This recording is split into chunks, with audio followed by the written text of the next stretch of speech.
데놀 개국을 진심으로 축하드립니다. 소이 임플란트 서피스에서 오스템 더블 UV 트리트먼트에 대해 말씀드릴 저는 박창주 교수입니다. 오늘 다음과 같이 진행해 보고자 합니다. 처음 오스템의 더블 UV 트리트먼트에 대해 말씀드리도록 하겠습니다. 이어서 이러한 UV 트리트먼트의 효과를 보존하는 방법인 표면 처리, 그 중에서도 슈퍼 오시오 인테그레이션, 소이 임플란트 표면을 소개하도록 하겠습니다. 이어 케이스를 보시고요. 마지막으로 정리하는 시간을 갖도록 하겠습니다. 그러면 먼저 오스템의 더블 UV 트리트먼트에 대해 말씀드리도록 하겠습니다. 일반적으로 막 생산된 임플란트는 대기 중에 노출되게 되면 보시는 것처럼 대기와 반응하면서 임플란트 표면에 얇은 산화막을 형성하게 됩니다. 이것이 바로 타이타늄 다이옥사이드 레이어입니다. 매우 얇고요. 이 막의 온전성이 차후 임플란트의 골 형성능을 좌우하게 됩니다. 그러나 최근 연구에 따르면 사람만 늙는 것이 아닙니다. 임플란트도 나이를 먹는다고 하네요. 바이올로직 에이징, 즉 노화가 된다는 것입니다. 노화를 설명하는 이론에는 여러 가지가 있는데요. 아까 말씀드린 타이타늄 다이옥사이드 얇은 레이어에 공기 중에 있는 카본이 함입되어 들어가서 결국 하이드로카본에 의한 컨태미네이션이 그 가장 큰 원인으로 생각되고 있습니다. 이러한 컨태미네이션은 결국 임플란트 표면의 소수성, 하이드로포비시티를 증가시키고 골 형성능을 시간이 지남에 따라 저하시키는 것으로 알려져 있습니다. 그래서 최근 이러한 임플란트의 노화를 해결하기 위한 방법으로 UV 포토 펑셔널리제이션 또는 UV 트리트먼트가 각광을 받고 있습니다. 빛의 여러 가지 스펙트럼 중에서 UV, 그 중에서도 최근에는 UVC 영역을 가장 많이 사용하고 있습니다. 일반적으로 저희가 물질들을 소독 멸균할 때 UVC를 가장 많이 사용하고요. 선생님들 보시는 것은 식당 아니면 다른 곳에서 사용하게 되는 일반적인 멸균 소독제입니다. 여기에도 역시 UVC 파장이 가장 많이 사용되고 있습니다. 그런데 UVC 단일 처리로는 다소 부족한 점이 있습니다. 선생님들 잘 아시겠지만 이러한 처리는 최소 24시간 또는 48시간 이상을 진행해야 하는 단점이 있다는 것 잘 알고 계실 거라고 생각합니다. 그래서 일반적인 싱글 UV 트리트먼트는 임플란트 표면에 O2-를 생성하고요. O2-가 CH를 몰아내어서 잠정적인 OH기를 결합시키게 됩니다. 이 OH기가 가장 중요합니다. 임플란트 표면에 결합된 OH기는 임플란트 친수성, 하이드로필리시티의 핵심이라고 볼 수 있습니다. 하지만 이것만으로는 다소 불안한 감이 있습니다. 부족한 감이 있습니다. 오스템은 이전부터 이러한 임플란트 표면에 타이타늄, UV 트리트먼트에 관심을 가지고 있었다고 하는데요. 소장님, 어떻게 처리를 해왔었죠? 안녕하십니까. 오스템 임플란트 바이오 연구소를 책임지고 있는 송주동 소장입니다. 반갑습니다. 10년도 훨씬 전의 이야기인데 실제 이제 오스템 임플란트 연구소에서는 어떤 치료 기간 단축이나 또는 수술 성공률을 높이기 위해서 임플란트 표면에 생리 활성 물질을 코팅하는 그런 기술을 개발을 하고 있었습니다. 생리 활성 물질을 코팅하기 위해서는 임플란트 표면이 친수성이 되는 것이 필수적인 요소이고요. 따라서 생리 활성 물질을 코팅하기 위해서 UV를 처리하는 그런 과정을 겪게 됐는데 이 처리를 하다 보니까 실제 이제 우리가 거기서 새롭게 발견한 것이 UV 처리를 하게 되면 골 유착능이 굉장히 향상된다는 사실을 발견을 하였습니다. 그때부터 UV 처리 기술을 좀 더 세밀하게 오스템만의 최적화된 기술로 만들어야 되겠다 하는 생각을 가지게 되었고, 그래서 오스템의 어떤 임플란트 표면에 최적화된 UV 처리 기술을 한 10여 년 전에 개발을 완료를 하게 되었습니다.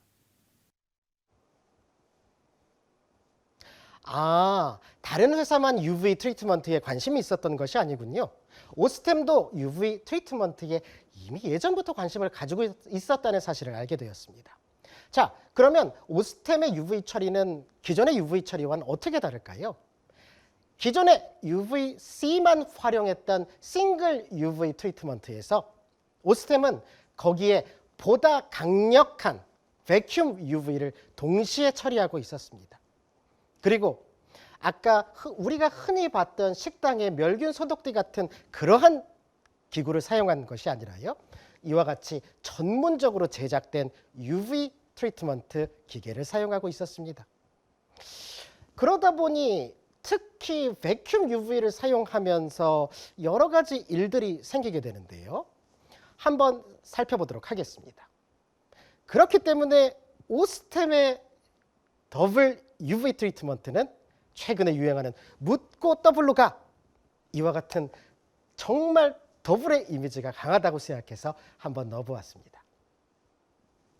말씀드린 것처럼 싱글 UV만으로는 부족하기 때문에 더블 UV를 처리함으로써 O2-기 그리고 O3-기가 임플란트 표면에 오염되었던 하이드로카본을 밀어내게 됩니다.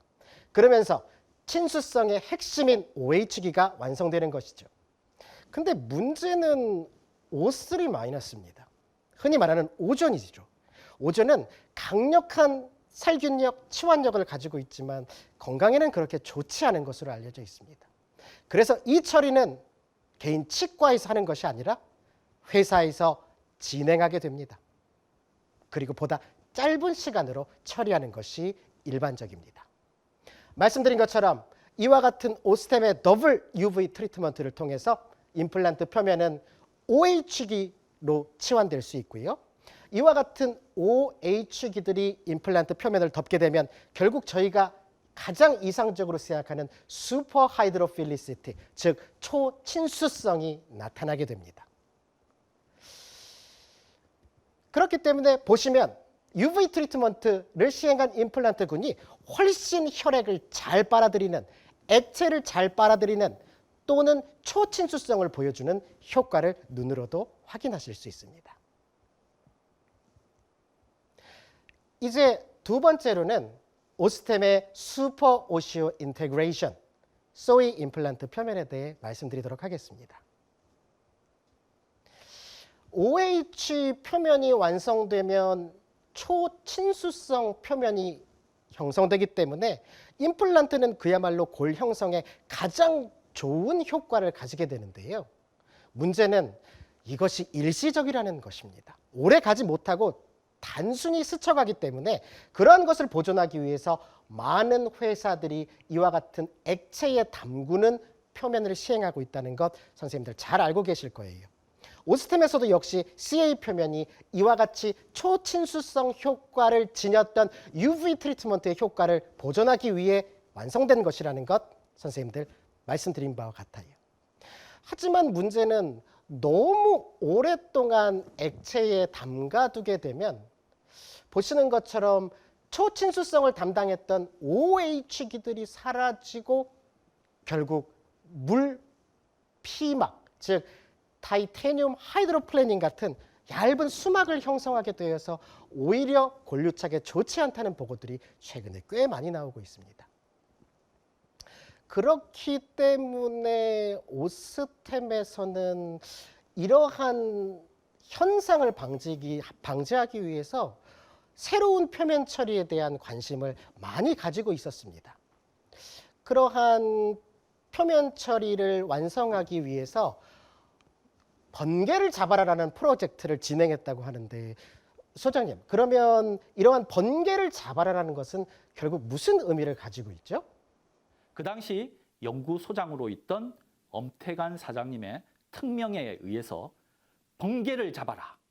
번개라고 하는 그 에너지는 굉장히 일시적이지 않습니까? 그 에너지를 만약에 임플란트 표면에 그대로 보존시킬 수 있다면 이거는 정말 대박이다. 그래서 UV 에너지를 그대로 함유하고 있는 임플란트 표면을 그거를 굉장히 고민을 많이 했고 그 결과 저희들은 이제 K물질이라는 걸 발견을 하게 되었고요. 그 K물질이 코팅된 표면이 지금 소이 임플란트로 개발이 돼서 나오게 된 겁니다. 그리고 그게 지금 이제 생각해 보면 한 10년 정도 되었네요. 그래서 UVC 싱글 트리트먼트가 아닌 백큐um UV까지 활용한 오스템만의 더블 UV 트리트먼트가 완성되었고 그러한 효과를 보존하기 위해서 소이 표면이 등장하였다는 사실 선생님들 충분히 말씀드린 것 같습니다. 보시는 것처럼 임플란트 표면이 꿀을 발라놓은 것처럼 매끈매끈해서요. 왠지 골 유착력도 굉장히 좋을 것 같은 생각이 듭니다. 그래서 말씀드린 것처럼 생성된 OH기들을 보존하기 위해서 초친수성을 보존하기 위해서 저희는 버퍼 용액 중에 하나인 K물질을 처리하게 되었습니다. 물에 담그는 것이 아니라요. K물질, substance K를 처리하게 되었고요. 특히 이러한 substance K 때문에 경험하지 못했던 임플란트의 여러 발견들이 나오게 되었습니다. 대표적으로는 이러한 substance K가 그야말로 버퍼 용액이기 때문에요. 임플란트 수술 직후, 드릴링 직후에는 보셨던 것처럼 강한 산성이 형성됩니다. 이것은 염증 또는 조직 자극 때문에 산성화가 되는데 이러한 것을 뉴트럴리제이션, 결국 중화할 수 있는 효과가 있게 됩니다. 파골세포, 오스테오클라스트의 활성을 억제할 수 있고요. 대신 오스테오블라스트의 전신인 프리오스테오블라스트, 고를 생성하는 프리오스테오블라스트들을 활성화하여 오스테오블라스트로 분화시키고요. 이러한 오스테오블라스트는 K물질 존재하에 보시는 것처럼 빠른 골 형성을 가능하게 합니다. 이것이 K물질의 첫 번째 효과입니다. 두 번째는요. K물질이 발라져 있게 되면 이것이 일종의 방어막을 형성하기 때문에 박테리아가 붙지 않도록 일종의 방어막을 형성하게 됩니다. 수술 직후에 감염을 방지할 수 있는 그러한 효과를 보여준다는 것이 소이 표면의 두 번째 효과입니다. 세 번째는 제가 가장 중요하게 생각하는 효과인데요. 보시는 것처럼 K물질이 있기 때문에 이러한 것이 초기 혈병 또는 피브린 네트워크 형성에 중요한 역할을 하고 형성 및 스테빌리제이션에 중요한 역할을 한다는 것이 K물질, 소이 표면의 중요한 특징 중에 하나입니다. 특히 수술을 주로 하는 저에게 있어서는 이와 같은 초기 혈병의 형성과 안정화는 굉장히 중요하다고 할 수 있습니다. 보시게 되면 보통 통상적인 SA 표면과 소이 표면을 비교했을 때 혈액에 담가 놓았을 때 10분 후에 이와 같이 SA 표면과는 달리 소이 표면이 혈병을 형성하고 안정화하는 능력을 확인하실 수 있습니다. 초기 고정이 좋지 않아서 임플란트 프라이머리 스테빌리티가 좋지 않았던 증례 또는 GVR, 사이너스를 해야 했던 증례에서 이러한 초기 혈병 형성 및 안정화는 굉장히 중요한 역할을 한다고 할 수 있습니다. 이것은 제가 실험해 본 건데요. 소이 표면이 오스템의 또 다른 표면인 CA보다 통계적으로 유의하게 임플란트 고정력을 뜻하는 ISQ 수치가 차이가 나게 높은 것을 보여주고 있습니다. 그리고 제가 조금 전에 말씀드렸던 것처럼 초기 식립 토크가 높지 않았던 20 뉴턴 센티미터 이하 또는 20 뉴턴 센티미터에서 40 뉴턴 센티미터 사이의 초기 식립 토크가 좋지 않았던 증례에서도 ISQ의 회복은 통계적으로 유의하게 상승되는 것을 확인하실 수 있습니다. 증례를 같이 보도록 하겠습니다. 통상적인 그야말로 저희가 너무 많이 하게 되는 싱글 상하 구치 부위의 싱글 임플란트고요. 잔존 치조골이 많지 않아서 사이너스 리프팅, 크레스탈 어프로치, 카스키트로 하고 임플란트는 소이 픽스처를 심기로 계획하였습니다. 수술 전 모습이고요. 인시전과 플랩 리플렉션 이후의 모습을 보여주고 있습니다. 카스키트를 이용해서 드릴링을 진행하였고요. 너무나 통상적이고 저희가 매일 하는 술식과 크게 다르지 않습니다. 보시는 것처럼 카스키트의 하이드롤릭 리프터를 사용해서 상악동막을 분리 거상했고요. 이후에 이종골인 에이오스를 저 틈을 통해서 이식하였습니다. 임플란트는 소이 픽스처가 식립되었습니다. 식립 토크가 좋았기 때문에 인서션 토크가 좋았기 때문에 힐링 어버트먼트를 바로 연결할 수 있었고 통상적으로 수처를 시행하였습니다. 이것이 술 후 직후 촬영된 파노라마 사진입니다. 저희가 흔히 예상하는 그야말로 임플란트 그리고 골 이식제가 사이너스 멤브레인 하방에 들어가 있는 것이 관찰됩니다. 그런데 역시 컨빔시티에서도 이러한 상악동막 거상, 뼈 이식, 임플란트의 존재를 확인할 수 있고요. 그런데 이 증례를 계속적으로 팔로우업하다 저는 놀랄 수밖에 없었습니다. 5개월 이후의 파노라마 사진이고요. 이것은 보철이 들어간 직후 술 후 8개월 이후의 모습입니다. 선생님, 많이 달라졌어요. 컨빔시티를 한번 비교해 볼까요? 이것이 8개월째 촬영한 컨빔시티입니다. 이전하고 비교해 보면 그 차이를 확실히 느끼실 거예요. 이와 같이 멤브레인은 광범위하게 거상되고 임플란트 식립되고 뼈 이식이 됐지만 선생님, 보통 높게 거상되었던 상악동막은 다시 깔아앉는 것이 일반적이잖아요. 하지만 보시는 것처럼 높게 거상되었던 상악동막은 아마도 소이의 혈병 형성 및 안정화 형상 때문인지 그 높게 거상만 되고 깔아앉지 않고 이 부위에 뼈가 형성되어서 그야말로 술전 수르를 비교할 수 있을 정도로 많은 양의 뼈가 형성된 것, 즉 소이의 혈병 형성 및 안정화 능력을 보여주는 증례라고 생각됩니다. 선생님들 관심을 갖고 계시는 전악 임플란트 증례고요. 술전 모습입니다. 원가이드 원카스 수술을 계획하였고요.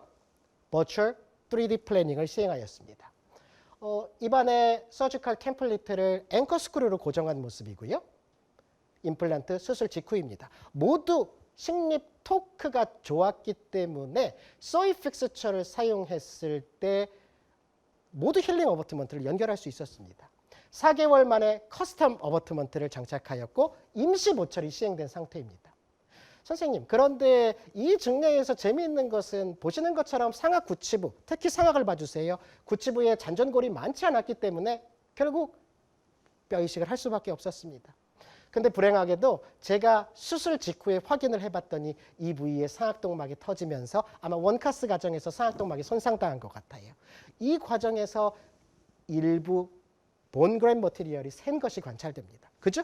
상악동막으로 퍼져 있어요. 선생님, 보통은 이런 경우에 어떠한 일이 생기죠? 네, 퍼졌던 고리식제는 더 퍼지게 되고요. 감염, 염증, 상악동염을 일으키는 것이 일반적이지만 이 경우에는 4개월 후에 찍어봤더니 상악동은 오히려 깨끗해져 있고 본그램 머티리얼은 퍼지지 않고 임플란트 주변에 머무는 것이 관찰되었습니다. 컨빔시트로 한번 확인해 볼까요? 술전이고요. 선생님, 퍼져 있는 본그램 머티리얼과 부어 있는 상악동 막이 관찰돼요. 이러한 것이 4개월 만에 어떻게 변했냐면 보시는 것처럼 상악동 막은 상당 부분이 깨끗해졌고요. 본그램 머티리얼은 퍼지지 않고 임플란트 주변에 모이는, 즉 소이 픽스처의 혈병 형성 및 안정화 능력 때문에 이러한 일이 생기지 않았나, 저는 그렇게 생각하고 선생님들 소이 픽스처가 이와 같은 수술을 전담하는 저에게 굉장히 만족감을 안겨주고 있다는 말씀도 같이 드리고 싶어요. GBR 증례 보도록 하겠습니다. 13번에서 23번 사이에 임플란트를 승립할 환자입니다. 발치 후 즉시 임플란트를 계획하였고요. 바로 임플란트가 시행된 모습입니다. 그런데 선생님, 이 증례에서도 환자의 사정 때문에 4개월 만에 2차 수술을 진행하게 되었습니다. 수술 직후에 촬영된 CT를 보면 이것이 23번 식립된 임플란트고요. 11번에 식립된 임플란트, 그리고 13번에 식립된 임플란트를 보여주고 있습니다.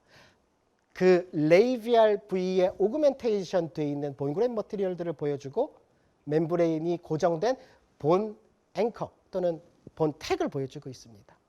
임상사진을 직접 보도록 하겠습니다.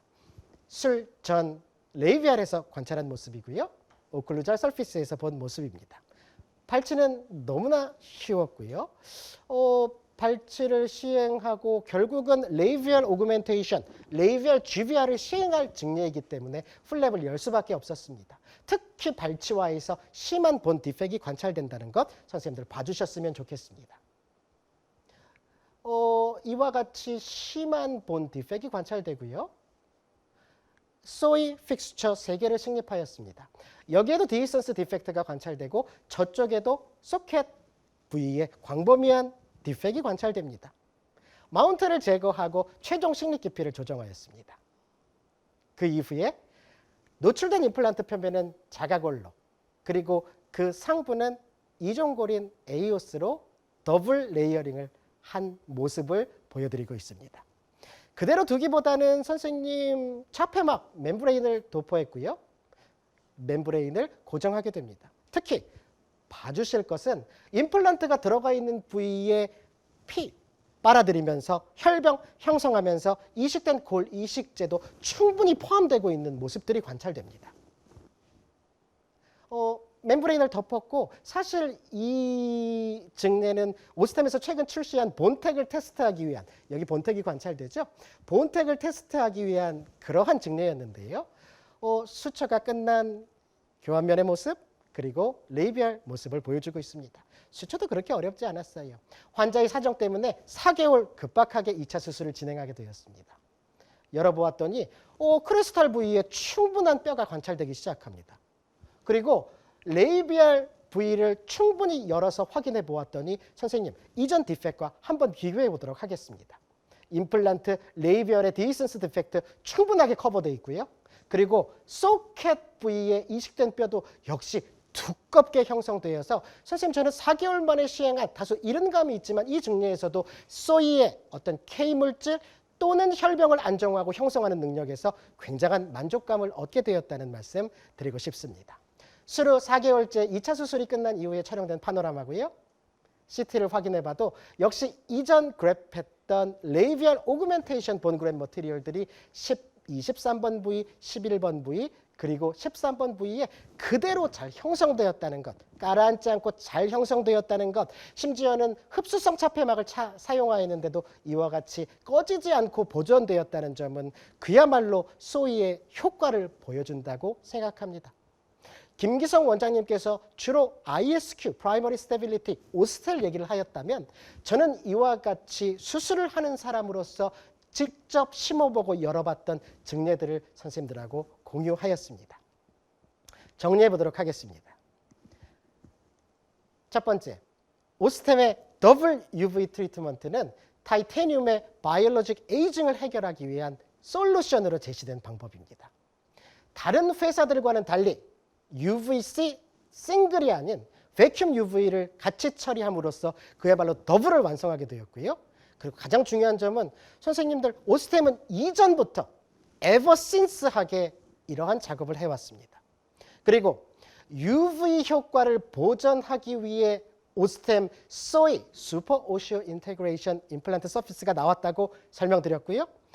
K 물질, 일종의 버퍼 물질인 소이 물질을 도포함으로써 pH 뉴트럴리제이션, 중성화, 그리고 박테리아를 몰아낼 수 있는 기능, 그리고 수술하는 사람에게 가장 중요한 불리한 골질에서 초기 고정이 약한 증례, 여러 가지 GVR 사이너스에서도 블러드 클래스를 형성하고 스테빌리제이션 할 수 있는 능력을 확인하였습니다.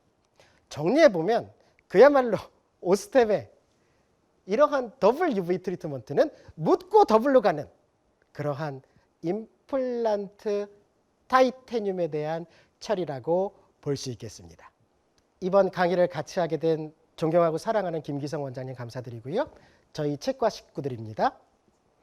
강의를 경청해 주셔서 감사합니다.